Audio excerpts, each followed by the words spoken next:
每3檔1顆的小人秀，繞境活動熱烈滾滾，其中嘉義金東店真人夜工程由108位神童辦做天公地煞，坐佇咧頂懸，是台南上有代表性的文化資產。不過往往需要開濟人力，因此遼軍步兵203旅派出80名官兵支援，即馬煞傳出收紅包爭議。管理員會只是以感謝的心態，確實。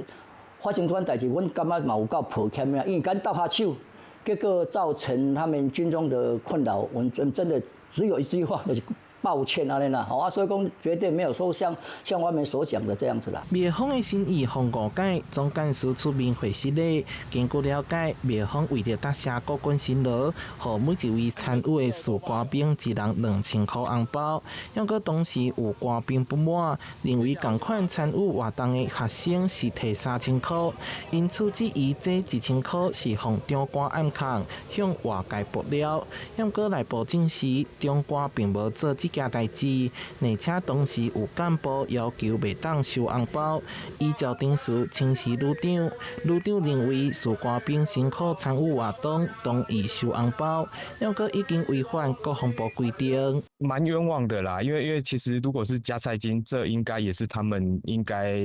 該得到的福利，因為這4天在外面曬太陽，而且每天走了7-8萬步，這樣是真的很辛苦。對家長而言，他們是真的很辛苦的在幫助這件事，而且這又是地方的大盛事這樣子。為着滅方饋贈的紅包檢調大動作，進入野區搜索，總共約談8名軍事官兵到案，對其中6人做出處分。第8軍團指揮部表示，專案交由司法機關偵辦當中，將全力配合調查，相關細節因為偵查無公開，無法度證實。台南新聞綜合報道。